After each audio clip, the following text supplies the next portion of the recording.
Hello all, welcome to the lecture on image transformation and filtering.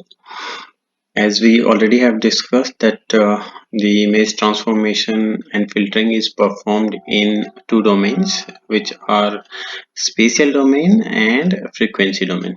So in spatial domain, what do? We directly manipulate the pixel values of the image, and in frequency domain, what do? We first take the Fourier transform of the pixel values, and then we perform operations on the Fourier coefficients, and that is called frequency domain filtering.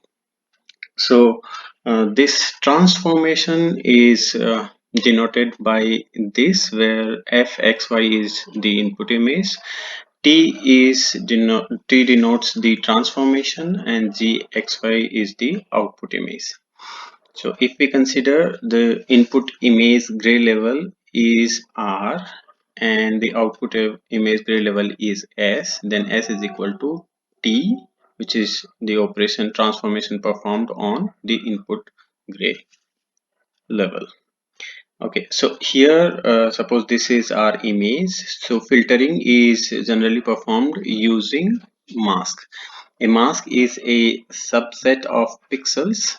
uh, so what is done, this mask is slided over the image and some operation is performed on the mask, and the resultant value is replaced at the center of the mask.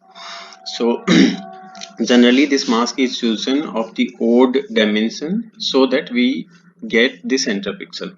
So the simplest form of this transformation is when this mask is of 1 cross 1 dimension. So here we can see we have a 3 cross 3 mask, and its center pixel has the coordinates x and y. So moving forward, so the first basic transformation which we can perform on an image is image negative. So here you can see that this is our identity. Identity means when we do not perform any operation on an image and the same input range, gray level range, is mapped to the output image. So you see 0 is mapped to 0 and L minus 1, that is the highest level at the input image, that is mapped to L minus 1. In image negative, what is done is the lowest level of the input image is mapped to the highest level of the input output image, and the highest level is mapped to the lowest level of the output image. So this can be performed by using the formula S is equal to L minus 1 minus R, where R is the input image gray level, S is the output image gray level, and L minus 1 is the highest gray level for the input image. So this type of operation is performed for uh, if we are interested into the white or gray details which are embedded inside the darker regions, then image negative is performed. So here in this image we can see this is the image of mammogram. So we are interested in this white region of this image, so we perform image negative. So in image negative, this is the image negative image. Here we see the white part has become the white part has become black and the black part has become white. So this is how we perform image negative. So moving forward, next we have log transformation. So like this is our input output image mapping. This is identity curve, this is negative curve, and this is our log transformation curve. This is the log transformation curve. So what is done in the log transformation is the pixel values, the darker pixel values are expanded in the output image, and the brighter pixels are compressed in the output image. So this log transformation is performed by using the formula S is equal to C times log 1 plus R, and here C is a constant, and 1 is added. Why? Because R can have the gray range from 0 to some L minus 1 value. So when it is 0, that time the log 0 will not be defined. So to avoid that, the 1 is added in that. So here is one example of this log transformation. So in the left hand side, this image is a Fourier spectrum. So the coefficients in this spectrum ranges from 0 to 10 raised to the power 16, and this wide range is denoted by 0 to 255 range pixel levels, right? So in that, much of the information is hidden. So to see the image which is inside the pixels, which that can be extracted by performing the log operation on the input image. So after performing log operation, we see this is our Fourier spectrum. So here we can see that the information which was embedded inside this, which was hidden in this original Fourier spectrum, is easily visible in this image, processed image. So this is all about log transformation. Now next we have power law transformation. So you see the power law transformation curves. So for the formula for the power law transformation is S is equal to C R S to the power gamma. Here C and gamma both are constants, and for different gamma values we have different curves. So for fraction values of gamma, we get the curves which are bent as the logarithmic curves. So we can have different slopes of these curves for different values of gamma. As gamma's value increases, then it will be opposite to our log curves. So there, this slope will be increasing as we increase the value of gamma. So this power law transformation gives us flexibility to have the control on the compression at the of the darker regions or the compression of the brighter regions. So when we have gamma in the fraction, then the brighter regions will be compressed at the in the output image, and if gamma value is greater than 1, then the darker regions will be compressed in the output image. So one application of this power law transformation is the CRT displays. So what happens is when we transmit a signal and display it on CRT monitor, then it has the tendency to correct this image with the gamma values ranging from 17 to 21. So obviously when it is corrected, we will see a darker image than the intended image. So what is done is, first we perform gamma correction on the image, so that is opposite to this one. That means when here here the monitor is performing the gamma for greater than 1, so here we perform gamma for fraction values. So the opposite gamma is performed, and then that image is displayed on the image on the monitor. So the viewed image will be similar to the intended image. So this is one application of power law transformation. And because of use of this gamma for different values of gamma, this transformation is also known as gamma correction. Moving forward, this is another example of gamma correction. So here this is MRI of a spine, and here is a fracture in the spine which is not clearly visible in this image. So here the images which are B, C and D, they are corrected with gamma values 0 0.6, 0 0.4 and 0.3.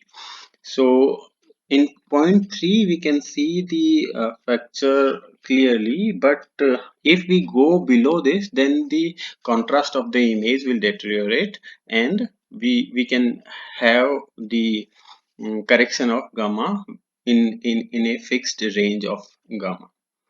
So this is all about power law transformation. Moving on. Then we will look at some of the piecewise linear transformation functions. So in this I will discuss two. One is contrast stretching and another is gray level slicing. So in contrast stretching, what is done is a fixed range of gray level. See in this image starting from R1S1 to R2S2, it is expanded.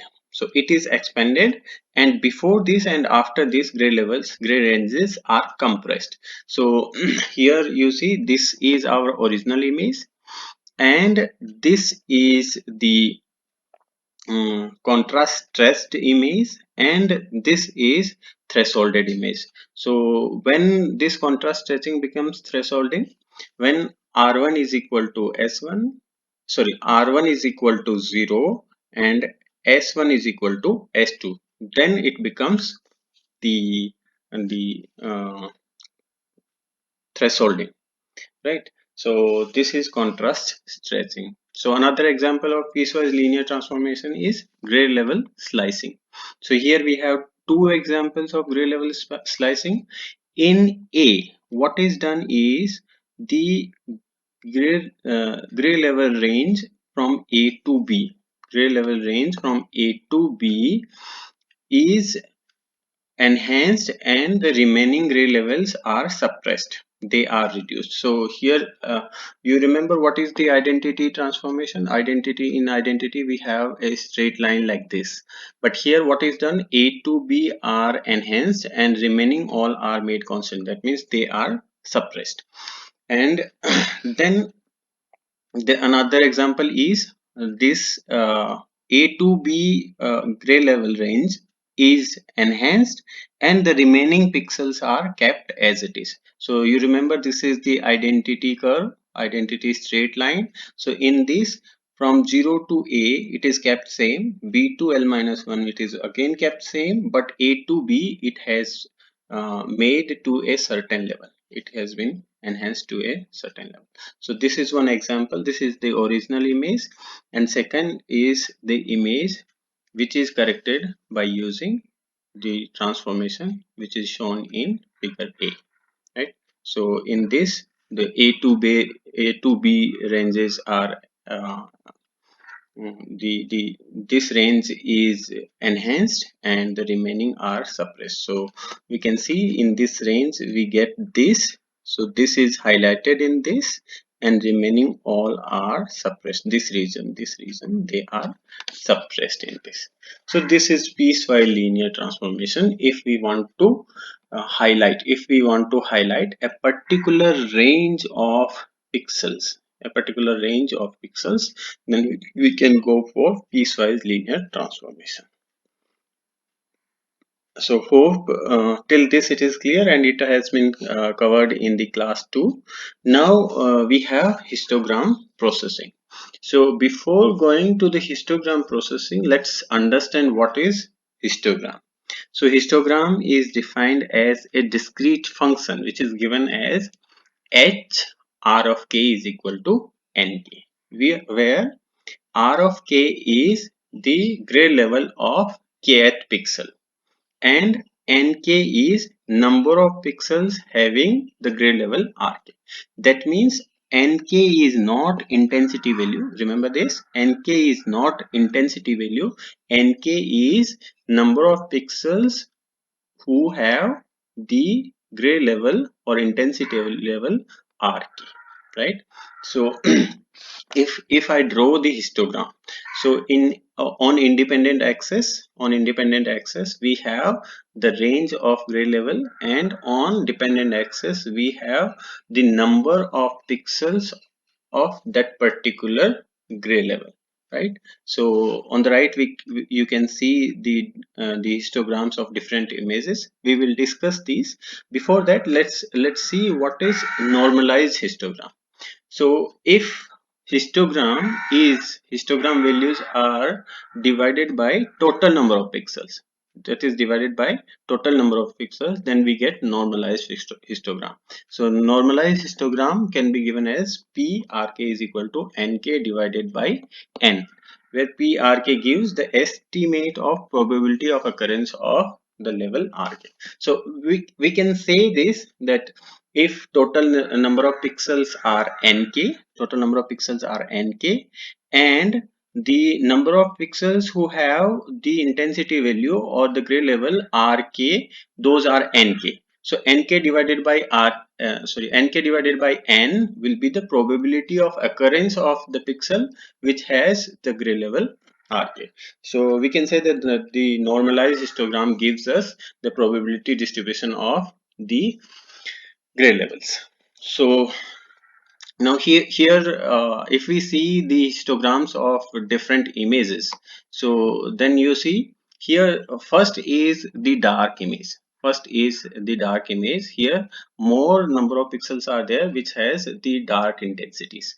So here you see the histogram is populated on the darker region, darker side of the gray level range. So if I say this is 0 and this is L minus 1, so this represents our darker region and this represents the white region or bright region.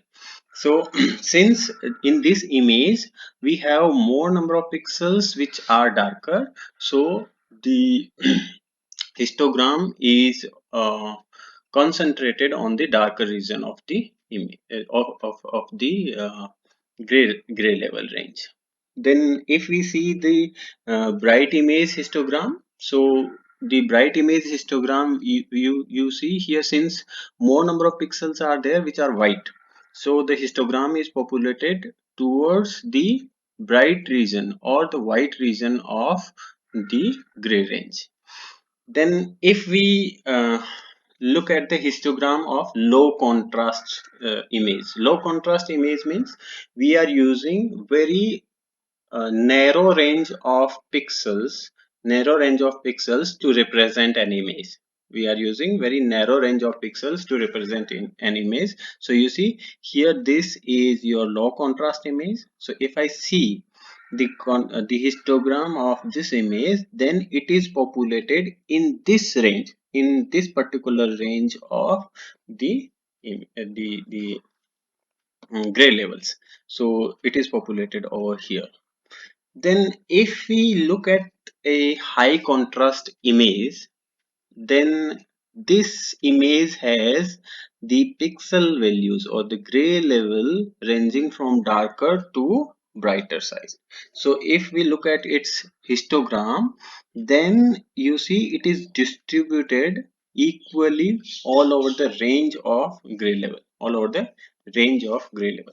So by looking at these images, we can deduce that the image whose histogram tend to occupy whole range of grayscale, whole range of grayscale levels with uniform distribution has appearance of high contrast. So in other words, we can say the high contrast images will have the histogram which occupy whole range with uniform distribution, right? So this is all about the histogram definition and how histogram is represented and how do we calculate the histogram of an image. Now next comes is histogram equalization. Now since we are studying the image enhancement, so how we can utilize the histogram to enhance an image. So histogram equalization is used to enhance the image quality. So so let's see how can we use histogram equalization to enhance the image quality. So if I look at the transformation, so transformation can be given as S is equal to TR, where R is the input image intensity and S is the output image intensity. T is the transformation which we perform on the input image. Now we will consider that the input image intensity is normalized. That means it ranges from 0 to 1, where 0 represents dark and 1 represents the bright or the white. Now This transformation has to satisfy two conditions. Which are these two conditions? That first condition is TR is single valued and monotonically increasing in the interval 0 to 1. Why do we require single valued? Because if we want our transform to be reversible means we can get the R back from S. Then the value, the TR has to be single value. If it has multiple value at the same point, then we cannot trace back the R from the S. So it is important to have the single valued, and it should be monotonically increasing. Why? Because why monotonically increasing is important, because if it is increasing monotonically, if it is not increasing monotonically, then it may invert some of the uh, intensity levels, like if it is decreasing like this. So you see, if it is decreasing, then as we have discussed, the image negative, that is decreasing. So in that we see that inverses the intensity levels. So that is important, uh, importance of monotonically increasing interval, right? Then this is the first condition. Then the second condition is for the intensity values 0 to 1, the output also, the transformed output also should range from 0 to 1. Now, why it is important? Because if we have a particular range, then output should also have the same range. So one example which satisfies these two conditions is shown in this figure. So you see here, on independent axis we have R, on dependent axis we have S. So here this is the curve which is monotonically increasing, and it is single valued. For a particular value of R, the output is only one. We do not have multiple values for a particular value of R, and it is monotonically increasing too. And we can see the input, when it is it ranges from 0 to 1. Output also ranges from 0 to a particular value, right? So this is one example which satisfies this condition. Now, to utilize this histogram, we will discuss these variables. We will consider these variables R and S as random variables. And then we will consider that the PSS and PRR are the probability distribution of the variable R and S. And the probability distribution of R and S are related by this relation. That means PSS is equal to PRR multiplied by DR by DS. Now, since we want to utilize the histogram, so and we have seen that the high contrast images will have the histogram which is uniformly distributed all over the input image or gray level range, right? So we will consider a transfer function, or a function which is performed on the input, that is given as, that means S is equal to transform on R, that is defined as integration 0 to R PR W dW. That means we are performing integration on the probability distribution function of input image, and that we are assigning to the output image. So this actually is called what? CDF, that is cumulative distribution function, right? So now, since we are considering this as a transfer function, so it has to satisfy this condition, these two conditions. It has to be single valued, and it has to be monotonically increasing, and for 0 to 1 it should range from 0 to 1. So you see, uh, the probability distribution function is single valued, that we know. And if we probability distribution function is positive for R, since it has a positive for all the values of r, then if we integrate that, if we integrate the positive values, then integration is area under the curve. So when we go from 0 to r, the area under the curve will always increase. So it is monotonically increasing. And when we have a probability distribution functions integration which ranges from 0 to 1, its integration will also range from 0 to 1. So this satisfies these two conditions for the transformation. Moving ahead, now let's try to find out what is dr by ds. This term we are trying to find out what is this dr by ds. So from the equation 3.34, we can say ds by dr. ds by dr is equal to d by dr tr. That means we take the differentiation of this equation, right?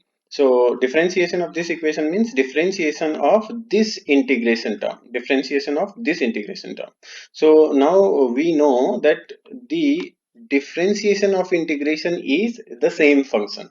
Differentiation of integration is the same function. So ds by dr we have got ds by dr. This value we have got is prr. We have got is prr. So if I put this value into the equation 3.33, that is this equation. So I have got the value ds by dr, and we want there dr by ds. So inverse of this will be dr by ds. So if I put that into this equation 3.3, what I get is pss is equal to 1. pss is equal to 1. This means what? This means that the probability distribution of the output image is uniform. It is uniform, and that is what we wanted for the image enhancement, because for the higher contrast images, the output image probability distribution function should be uniform. So we note from here that TR depends on the probability distribution of input image, but PS is always uniform. It does not depend on the probability distribution of the input image. So this is the function, this is the transform, this is the transform which gives us the uniform probability distribution of the output image. Now, since images are discrete images, discrete signals, so the probability distribution function will become probability of occurrence. So the probability of occurrence of a gray level RK can be given as PRRK, that is equal to NK divided by N. NK divided by N, where NK is number of pixels which have the intensity level RK, and N is total number of pixels, right? So k ranges from 0 to l minus 1. That's this we already know. Now, for discrete form of transformation, now in continuous domain, what did we do? We took the integration of probability distribution function of the input variable. So in discrete transformation, what will we do? We will take the summation of probability of occurrence of each pixel intensity. So Sk is equal to transform of Rk, that is equal to summation j is equal to 0 to k PRRj, and this PRRj can be written as Nj divided by N, and from here, from the equation 3.37, we can say this is equal to this. So Sk is equal to summation j is equal to 0 to k Nj by N, that k ranges from 0 to L minus 1. So the transformation given in equation 3.38 is called histogram equalization or histogram linearization.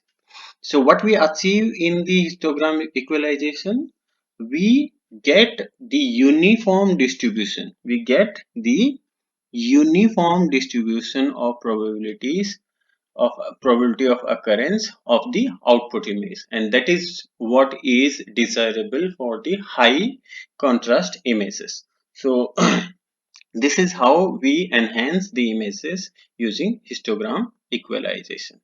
Now, these are some of the examples. The images are enhanced by using histogram equalization. So, this we had seen the darker image. It had the histogram which was populated towards the darker region of the gray scale, gray level range, right? So, after histogram equalization, we have the output image, which is this one, and the histogram of the output image is this one. So we can see this is distributed all over the range. Similarly, this is the white image. Its histogram equalized image is this one, and distribution is this one. This is our low contrast image. Its histogram equalized enhanced image is this one, and distribution we can see it is distributed all over the range of the gray levels. Now this is our high contrast image, and its histogram equalized image is this one. So here we do not observe much change in the input and output image. Why? Because the high contrast image had already the uniform distribution. It had covered the whole image, so it did not show much change in the output image. So that's it for the histogram and histogram equalization. We'll meet in the next video. Till then, thank you.